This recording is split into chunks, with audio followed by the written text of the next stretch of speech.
Welcome back. This is Doug Parks. You've been invited back to the garden. And I've asked you to return to the garden to look at an area that is profoundly misunderstood and is profoundly simple. And that is what attracts prosperity into our lives. And the first thing I'm going to share with you is that on planet Earth, in the experience of life, no matter what culture you're from, no matter what country you're from, no matter where you live, no matter what currency is used, there is no lack of prosperity whatsoever. How can that be true? When the conversations that we hear, when the news that we hear, and the conversations that we share at the coffee bar are oftentimes about our perceptions of lack.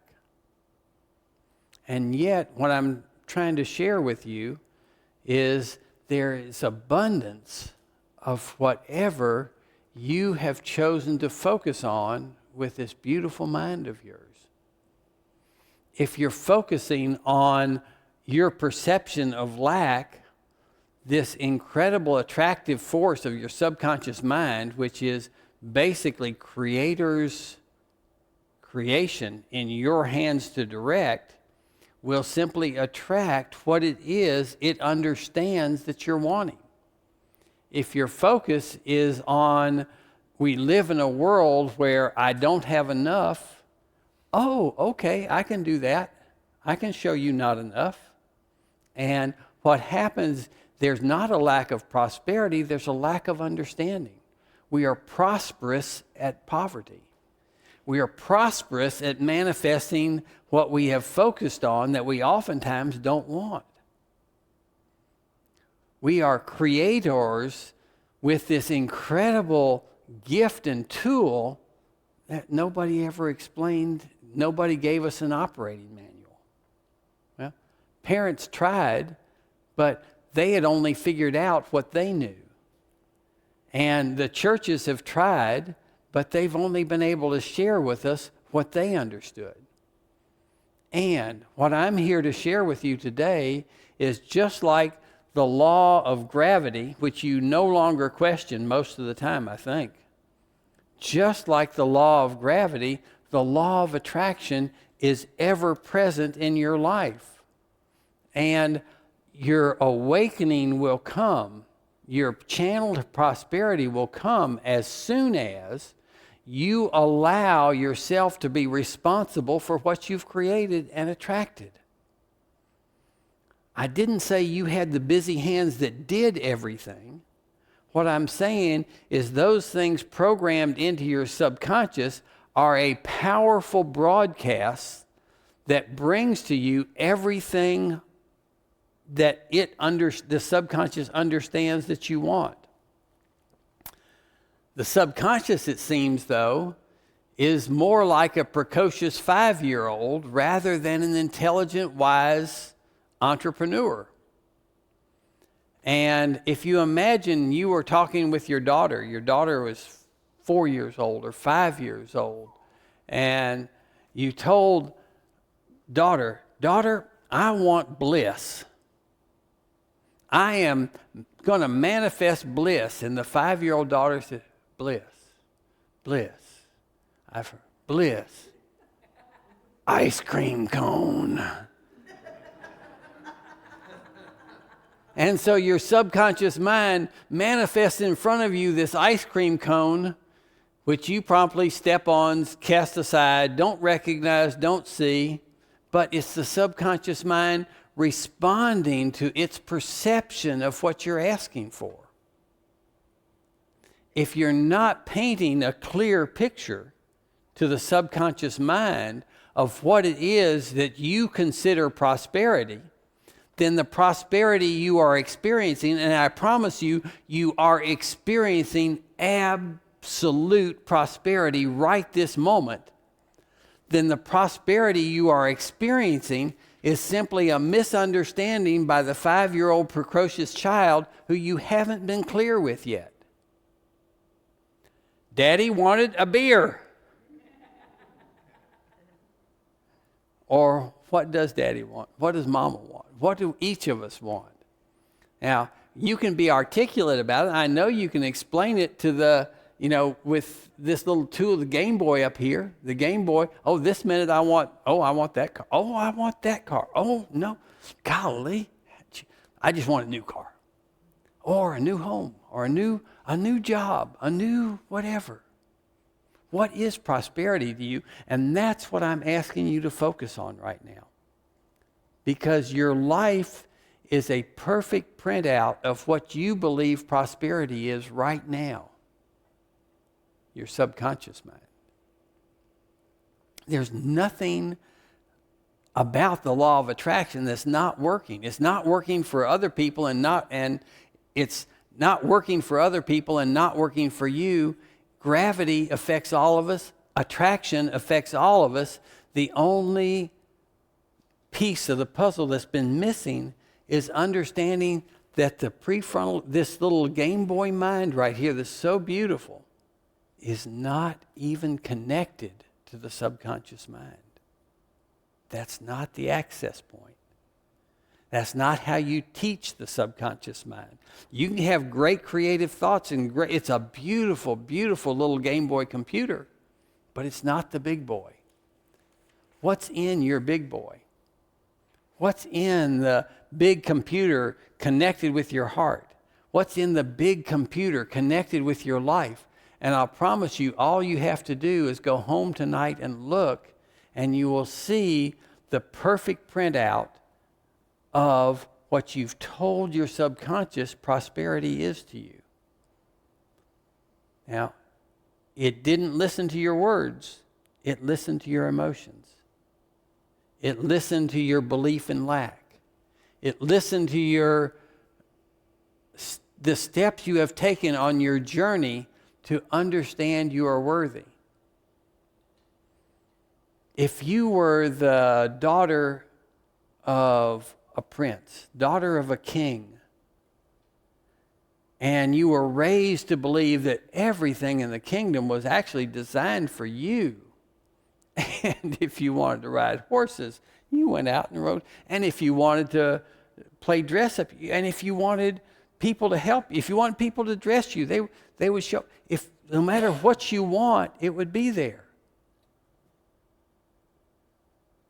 Fairy tale, huh? Some people were raised that way. The children of the wealthy, they're have the easiest time manifesting wealth. Why? Because in their program as children, they accepted that was the way it was. That's the way it's supposed to be. It's not judge them because they have it, they keep it, and all the judgment you and I have all repeated over and over in time. I would see people in expensive cars, it must be a drug dealer. I have a hard time admitting that's the truth, but that's how prolifically we judge.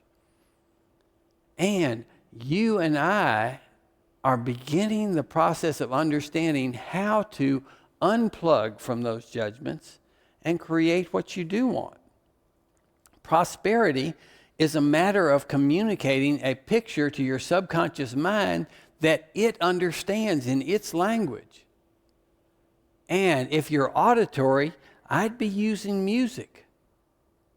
If you're kinesthetic and deeply connected with the feelings in the body, I would be molding clay figures of the things you want. If you're visual, and you'll be able to tell yourself which one of these you respond to the differently, I'd be going home and putting pictures on my wall of the things that I want to attract into my life. Why? Because when the Game Boy mind is playing its game, when it's doing its thinking and judging and doing whatever it's doing, the subconscious mind says, Yahoo, he's busy with that. Let's get back to the business of life. And it begins to manifest what it believes you want. emotion is the key. Or what if you walked past a picture of that new car 100 times in a day? Do you know how powerful the mind is? You don't actually have to think about it. Everything you allow into your subconscious is a reminder. Oh, yeah, he wants that. Oh, yeah, he wants that. Oh, yeah, he wants that. What if you did that 150 times a day? What if you reinforced the subconscious in the language it understands and told it specifically what you want? Well, in all my years of teaching, I have had person after person after person who's come up and said, yeah, I did a treasure map. I did a treasure map and put stuff up there, and I'll be darned, in a matter of weeks and months, all that stuff happened. I had heard stories about people who put the pictures of their dream home on their treasure map, only to discover years later they had actually moved into that very home and didn't make the connection. It was only pulling out a treasure map from old that they realized the power of the subconscious mind is profound. It is Creator's power within you. It's been given to you as a gift. What are you doing with it? How are you programming your prosperity? How are you programming? Right now, what are you doing to tell your subconscious mind what you want? Well, I'm chattering away. I told Susie the other day, and I told John, and everybody knows. It must know I've chattered it 100 times. No, not connected. Little creative thing up here is fine, but it's not connected here except through physical body and emotions. You'll learn how to let that in. You remember in the last session when we had an energy exchange, an energy circle? That energy is what is the language that the subconscious understands. And I've stood in many a circle when in the moment of that incredible flow of energy, people forget what they want and don't know how to ask. And you know that's your problem and my problem. We forget to ask. And when we ask for little things because we'd rather have reinforced. I'd rather get a $5 bill and know that I am worthy of that. Then I'd have a step of progress. When what we really want is something larger than that. For those in debt, the dream oftentimes is, oh, if I could just get to even. Even is nowhere. Well, even is a step. What about prosperity? If you realize that your prosperity had to pour out of your mind into the world, that you were the filter through which that opportunity had to manifest, what would you ask for? And I ask you to start right now and write down on your notes the first thing that you would put on your treasure map. If you had to communicate with your subconscious mind something that was profoundly important that you really wanted to manifest, what would it be? And for the rest of the few minutes we're together today, I want you to begin to allow that image to flow through you. And I want you to begin the process of bringing prosperity into the life. You see, everything on earth moves by faith, money, and work. Everything. Those three elements. Faith. I'm not talking about your religious faith and believing in a source outside you, but the faith that comes from understanding the creation we are making, we are doing. Faith has been taught to us as our power source. We've all heard and known that. But for reasons that I don't quite understand, we've been taught that faith is something we have to get outside. At least that's the message I heard. You go and find faith. But faith is no more than knowing what you want, knowing that you're worthy, and allowing the law of attraction to manifest it in your life. What do you have faith in? Negative results of negative judgments, I'll bet. Because you've seen it, you've experienced it, you know it's true, you've done it abundant times. And some people have faith in the negativity of the world. Some people have faith in the creation they've seen over and over again. I'm asking you to understand that faith is just the knowing how the game works. Knowing that there's a difference in this little Game Boy conscious mind and the subconscious mind, and which one has the power to attract. 1,000,000 times more powerful in the subconscious mind. 1,000,000 times. It's okay to distract yourself with games, with fun, with creations, with creative solutions, but understand that underneath the big boy computer is manifesting what it believes you want. And whose job is it to communicate to the subconscious mind your enlightened picture of today? Hire somebody, go to a healer, tell them what you want, ask them to put it in. Can. Or why not try to build an experience of, okay, sounds a little crazy, but I'm going to put these 17 pictures on the wall, and they just happen to represent the things I would like to see in my life. And I'm going to put them up in the wall in a place where I'm going to see them 100 times a day. So much so that I stop paying attention to them and they really get in. You see, when you pay attention, what happens? Doubt, maybe?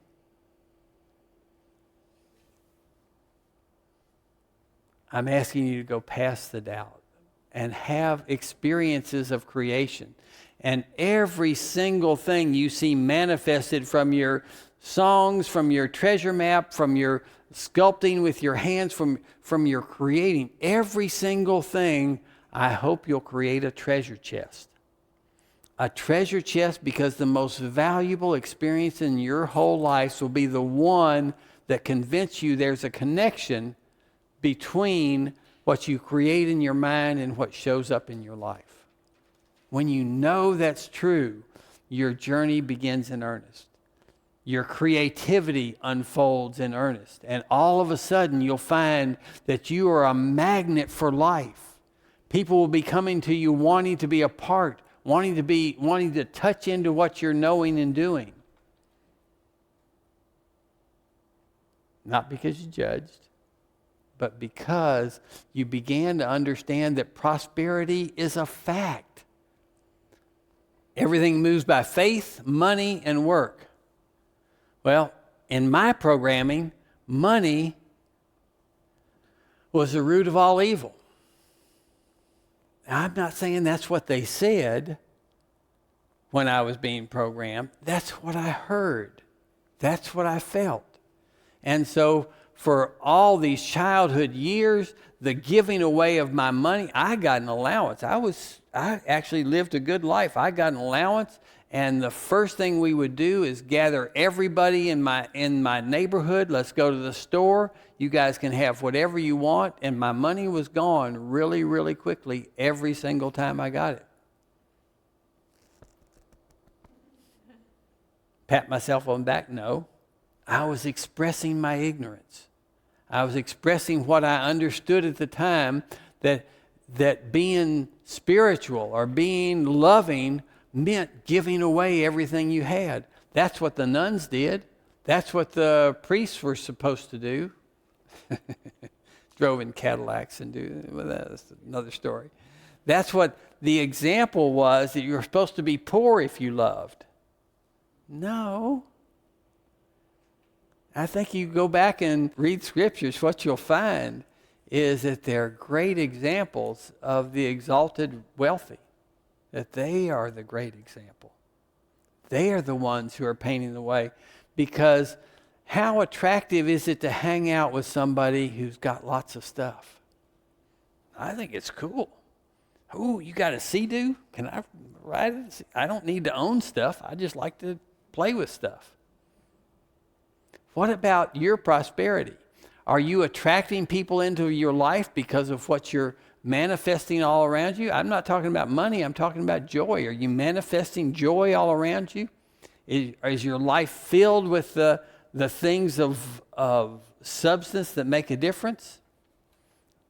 I know you have faith in what you've created already. I know you have money because that money is the energy of exchange that we've all accepted. That means it's as simple as I don't have to bring 37 chickens in order to be in this class. I exchange a little piece of paper. How valuable is that piece of paper? Not very. In fact, we've assigned an arbitrary value to it, and it's a way of exchanging energy. That's all it is. And it's worth a lot today and may not be worth a lot tomorrow. That's a big play that's going on in the world right now. But is your energy valuable?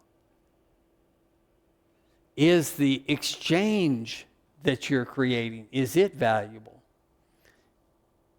And the third element is work. It takes our effort. And in our culture, we believe that the 40-hour work week is standard. That's what you have to do. That's the baseline. But you know that's changing.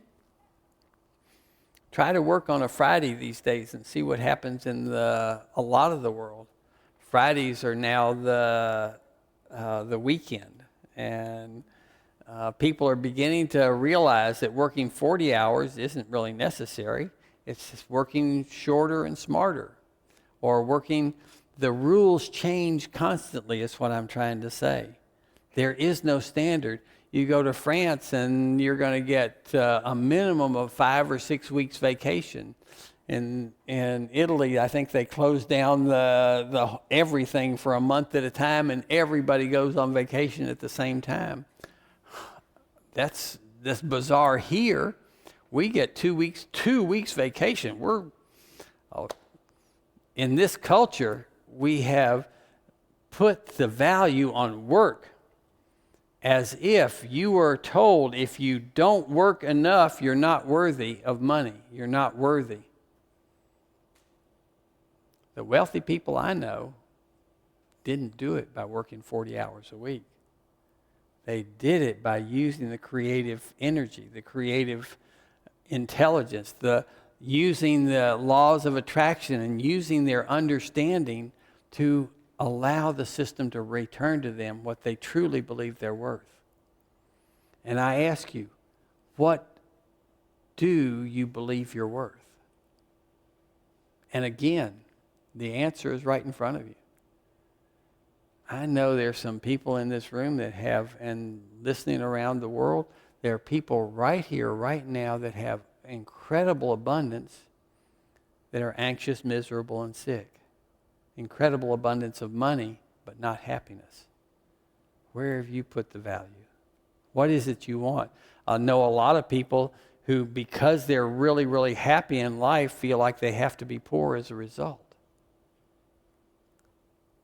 There is every possible combination of experience that you can go and look at, but I'm asking you to do what I did. When I was searching for the answer of what was common about healing, I'm asking you to do the same thing. What's common about prosperity? And what you're going to find at the core is a person's belief of what prosperity is. You've already got it, is what I'm telling you. And you're living the life that you believe is prosperity, or that your subconscious believes is prosperity. So the wisdom I'm sharing with you is that there are only two laws: the law of increasing returns and the law of decreasing returns. Gravity, attraction, increasing and decreasing returns. There are more laws than anything, any way. I don't know how else to explain it. They are laws of the universe. If your focus is towards building, you build. And I spent most of my adult life thinking that I was going to have to win the lottery to get out of the debt I was in. And as long as my perception is I had to hit the home run, I had to have a big windfall, I had to get lucky if the universe would just reward me because I've been good all these years. Doesn't work. However, if you genuinely appreciate what you have, it has to grow. It's not a maybe, not a sometimes. It has to grow because you have focused the creative force of the universe on that very thing that you are appreciating, growing, building. Or you can focus on, it's not enough. I'm glad I got this paycheck, but dang, I've got more bills. And what happens? We create what we're focused on. And my suggestion is that we stop trying to hit the home run of consciousness and use the energy of appreciation. Appreciation will build what you want. When you plant a tree with a seed, what will happen is it will appreciate, and if you nurture it, it will grow, and it will manifest the very thing that seed was designed to grow. You are a seed of prosperity. So diverse that you can actually identify what that prosperity looks like. But you have to, being a human seed, you have to produce according to your thought. You have no other choice. So with awareness and wisdom, it's time to look on whether you're appreciating or depreciating the things that are in your life right now. If you're giving the gift of appreciation, you have to learn to receive. And that's so hard for so many of us. Somebody told me today, you have a nice shirt. Oh, it's just an old thing I dragged out of the closet. No. Thank you. Is the appropriate appreciate the gift you were just given and you magnify it. Oh, I'm bashful. I'm shy. I'm embarrassed. I shouldn't. Yeah, I've got some nice clothes recently.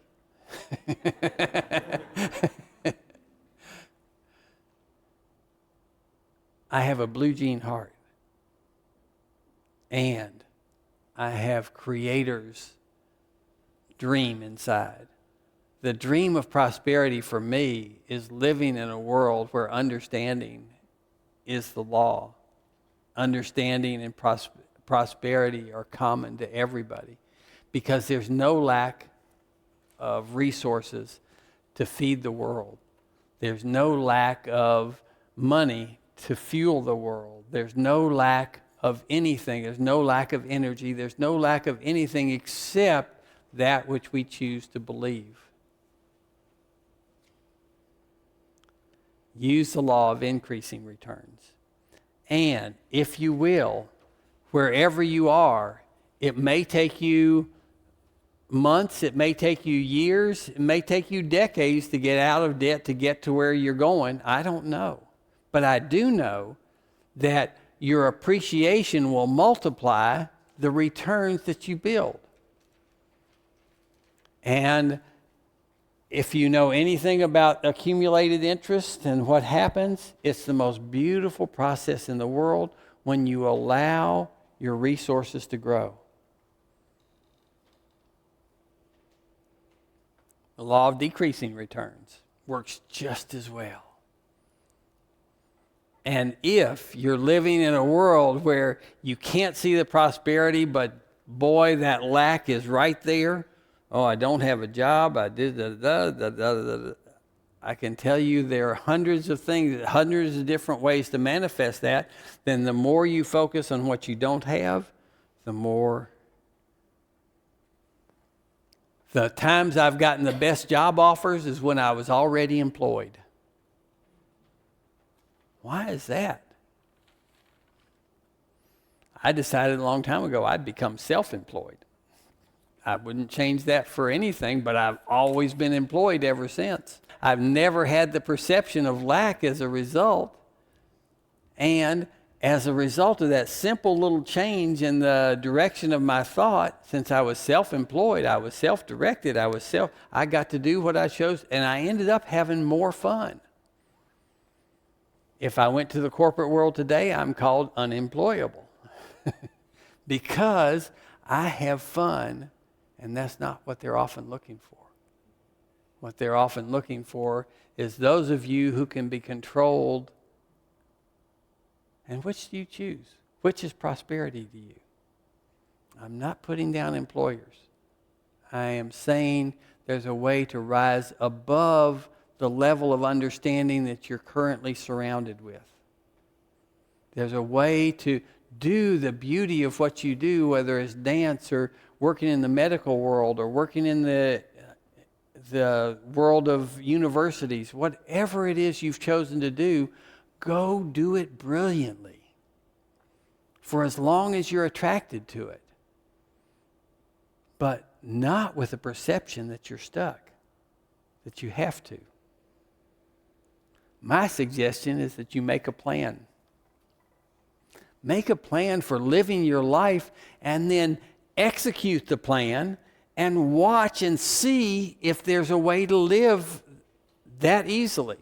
And the first thing I'd suggest you do as you make a plan is take 10% of what comes into you and give it away immediately, instantly, because that is the most profound expression I know of abundance. You are telling the universe, I am so abundant, I've got more than enough to share. And if you look at the history of mankind, what you will find is the societies based on giving have prospered. The societies based on accumulating and hoarding have died. And although you get to choose where that money goes, I will be willing to bet you right now, if you and I sat down, each one of you together, I would be able to show you that you're already giving that much or more. What's been missing is your understanding and allowing it to return to you. What most people think is I'm talking about giving to a church. And that's a good thing to do. I'm not saying you shouldn't. We happen to be sitting in a beautiful sanctuary of a beautiful place, and I know they exist on the gifts of the people that come in here, and I think that's awesome. But I also know that when you go to restaurants, you oftentimes tip, don't you? I'm asking you, do you tip because you're supposed to, or do you tip from appreciation? If the law is the way I understand it, every time you give with appreciation, it has to return to you in abundance again. Oh, you mean when I say thank you to the world, when you see somebody that's needs assistance, and you have some change in your pocket and you actually share, do you do it with appreciation?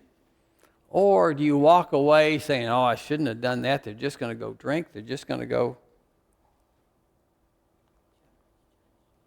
Why give if you're going to judge? And if you cannot give with freedom, don't give. Keep it. Let it shrink in your pocket. Because that's what's going to happen. But I think you'll find if you'll begin to build your experiences of giving the gift of life, and this is not This is a green form of that energy.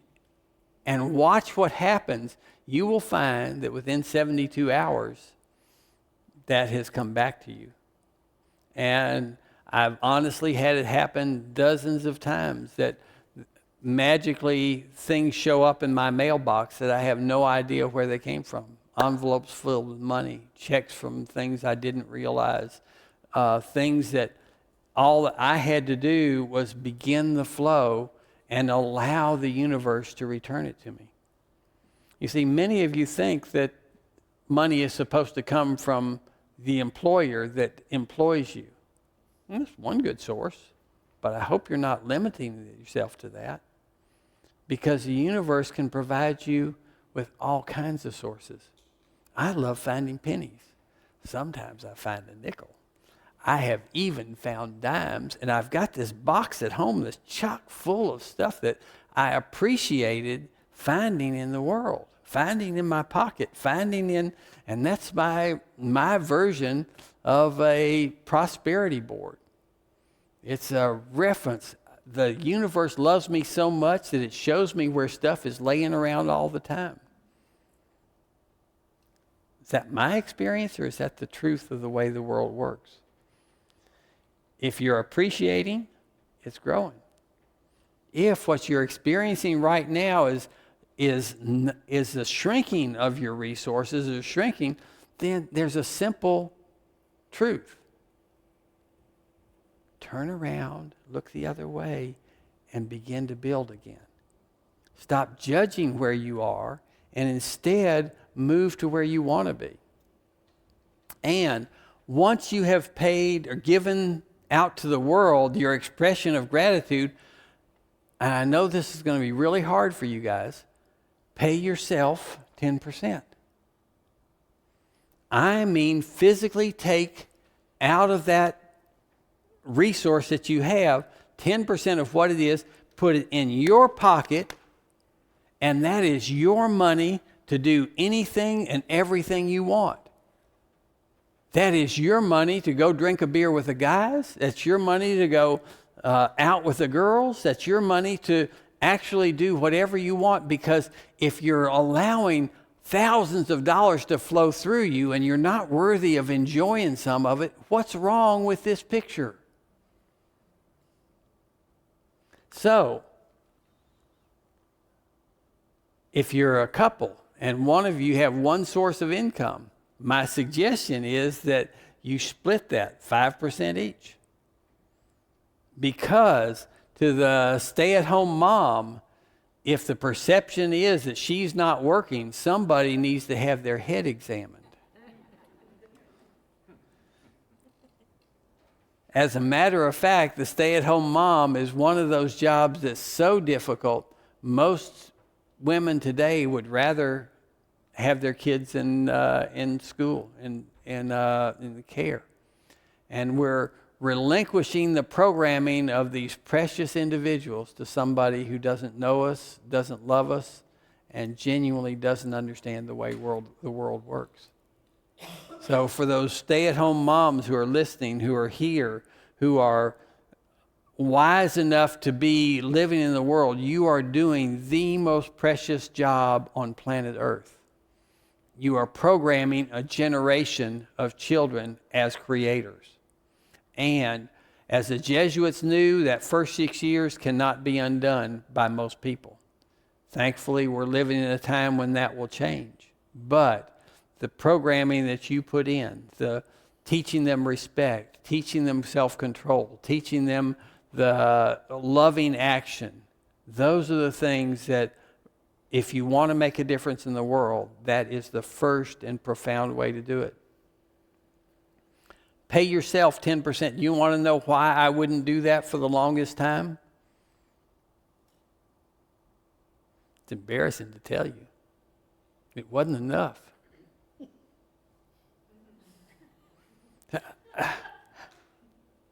It wasn't enough. I earned all this money and I get 10%. I did the work and I get 10%. No, I want it all in my pocket so I can dole it out. Well, my focus on lack got me exactly that, lack. And that 10% today is more than it used to be. And I love the fact that I take that 10% and I use it the way I want it. I'm asking you to go have that experience too. And find out if that's enough. If it's not, go earn more. Create more. It's not the percentage that's not enough. It's the abundance that you have tapped into that might not be what you want yet. Instead of adjusting the percentage that you give yourself, adjust the amount you're working with. Go create. You have creator's mind. You're living in a world where everybody out there is focused on lack, and you have the ability to fulfill something for them. What is it you want to fulfill? Dance for them. Sing for them. Play music for them. Whatever it is you want to do, begin to let that energy flow through you with appreciation, and only one thing is possible: increase returns. And it's important that you save for the future. And what we talk about is save and invest for your future. And if this starts, if our conversation begins a new process or a new time of growth in your life, guess what? Those people that you take classes from are going to ask you for money. They probably understand this already. And when they ask you for money, it would be wise if you have saved and are ready to invest in yourself. Because if you're not prepared to invest in yourself, and you're asking somebody else to provide the resources to help you, it's, these are spiritual resources, right? It's supposed to be free. No. Everything on the planet moves by faith, money, and work, including the churches, including the classes, including these great teachers. And until you're prepared to invest in yourself through the wisdom that you attract into your life, you're going to find that it's not enough. Not the right teacher, not the right wisdom. I didn't get what I wanted. It's decreasing returns or increasing returns. But you have to prepare to bring into your life what you want. Investing in the future. The day is going to come that you're going to want to step back from the intensity of work and enjoy the years of work. Enjoy the fruits of the years of work that you've done. It's not up to anybody else to support you. It's up to you to prepare for that time in your life. And there is plenty of time. I don't care if you're 64 and you're planning to retire at 65 or 67. There is plenty of time for you to create what you want. Retirement has always seemed like a strange concept to me. Retire from what you want?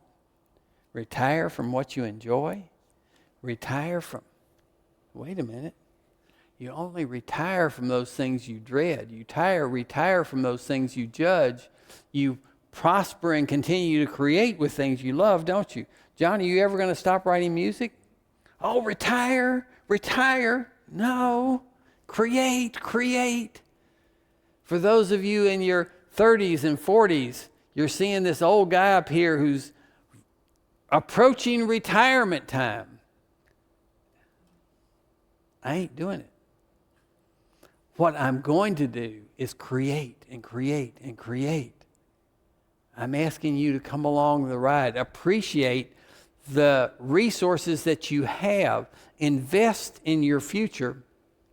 And understand that self-improvement is the most vital resource you will ever invest in.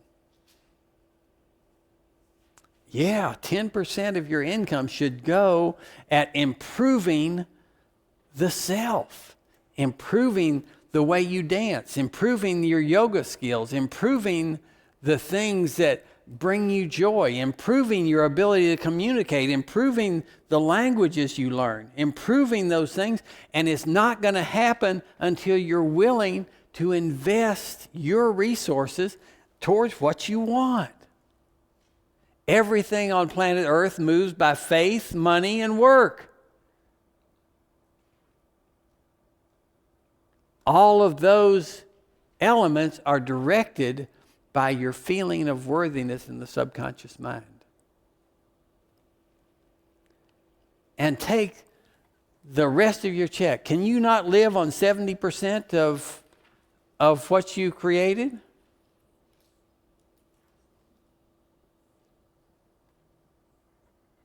There's frowns out there. What's up?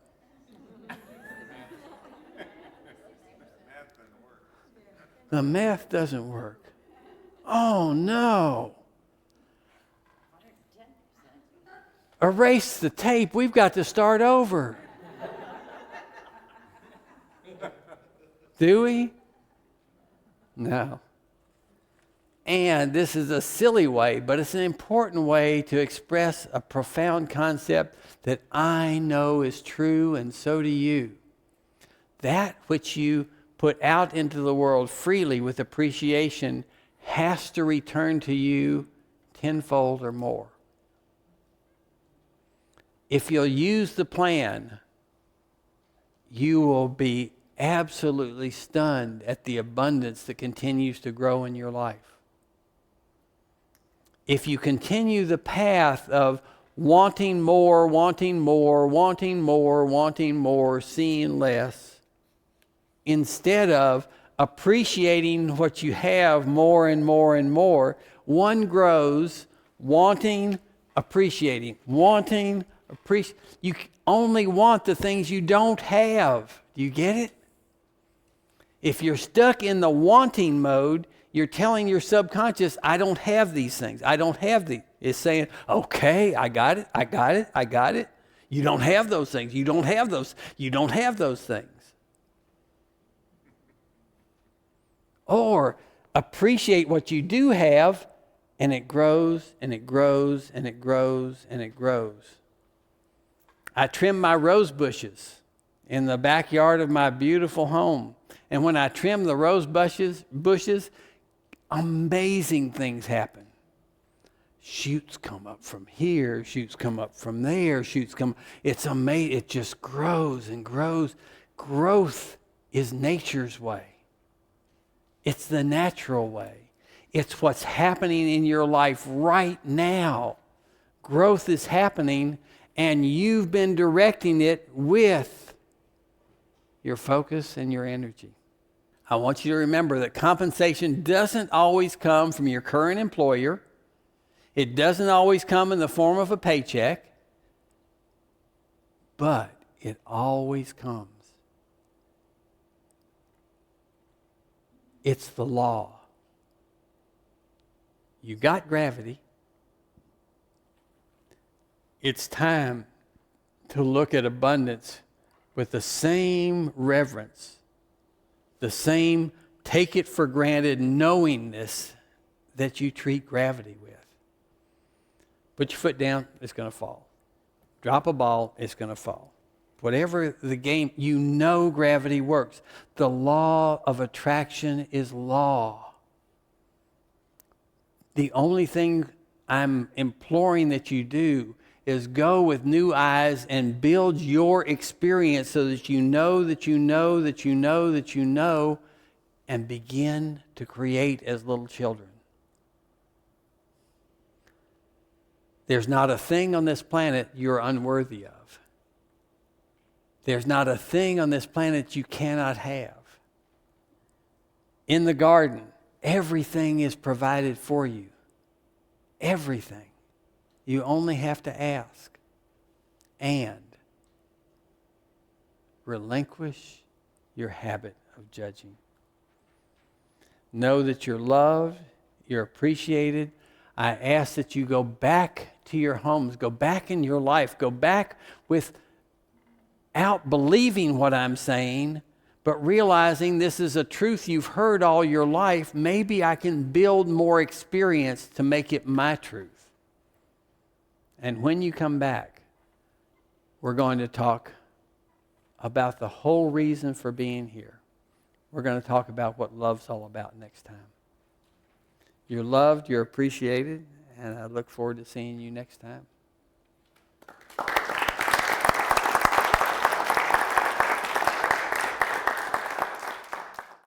Hello, friends. Thanks for joining us on our journey to return to the garden. My hope is that something you heard inspired you to want to know more. It's been my experience that the information comes to life as you learn to observe more and judge less. I also know that those observations will lead to more questions. To continue the journey, I want to invite you to be my guest for our continuing monthly online classes. The interactive structure and with question and answers will be fun and filled with laughter. The first 3 sessions are free. Registration is a breeze. Just visit www.returntothegarden.com. That's it, returntothegarden.com. Here's wishing you a happy, stress-free life, and I hope our paths cross again.